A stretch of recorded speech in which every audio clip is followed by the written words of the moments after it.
Hello students, welcome my YouTube channel. बेटा एक बार फिर से आ गए हम आपके लिए कक्षा 12 की बोर्ड परीक्षा के लिए ध्रुव यात्रा कहानी से संबंधित महत्वपूर्ण प्रश्न लेकर, जो कि जैनेन्द्र जी की कहानी है। और इस कहानी से बेटा सारांश या उद्देश्य से संबंधित प्रश्न जरूर ही आता है।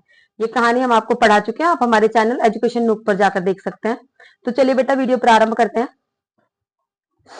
ध्रुव यात्रा कहानी का सारांश चलिए देखते बेटा इस कहानी में है क्या।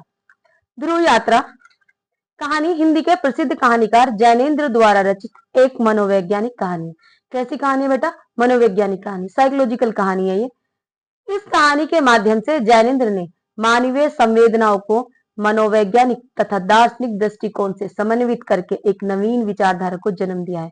इस कहानी के माध्यम से बेटा जो जैनेन्द्र जी है, उन्होंने दो व्यक्तियों के मन के भावों को इस तरह से उकेरा है कि आपको इस कहानी को पढ़ने में अत्यधिक रोचकता मालूम होगी और आपको लगेगा कि शायद कहानी का चरमोत्कर्ष अभी आ गया है, लेकिन फिर कहानी आपको वापस से स्टार्ट होती हुई नजर आएगी।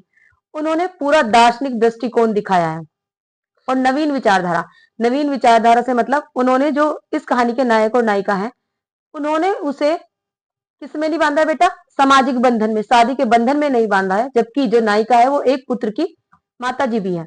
चलिए कहानी के तत्वों के आधार पर ध्रुव यात्रा कहानी की समीक्षा इस प्रकार है। कथानांक देखते बेटा क्या है।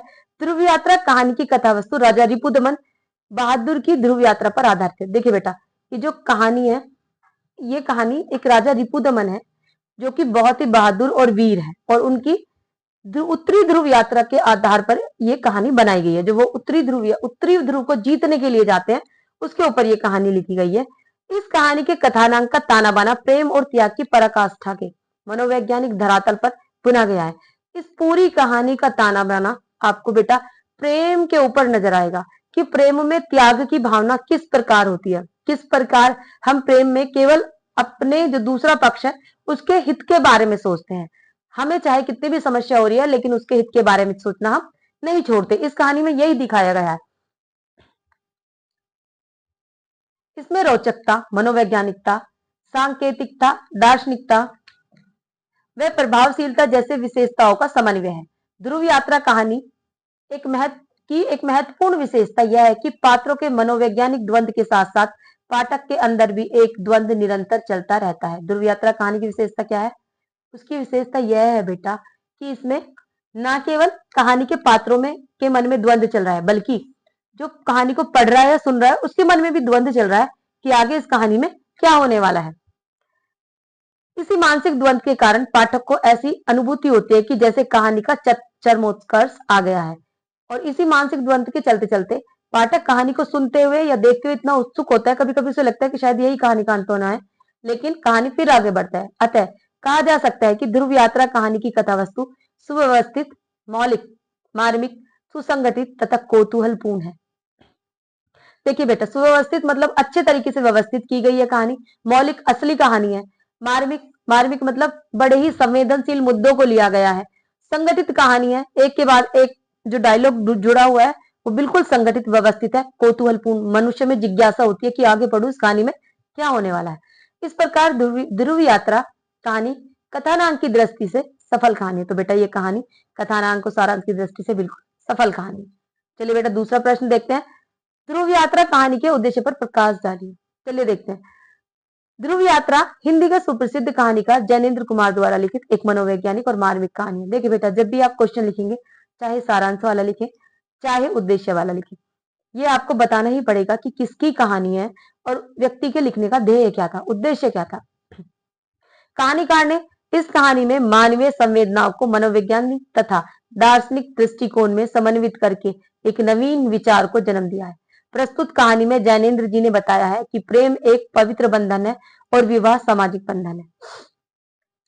प्रेम की भावना व्यक्ति को लक्ष्य तक पहुंचाने में सहायता प्रदान करती है। प्रेम क्या है बेटा? प्रेम व्यक्ति को उसके लक्ष्य तक पहुंचाने में, उसके एम तक, उसके उद्देश्य तक पहुंचाने में सहायता प्रदान करती है।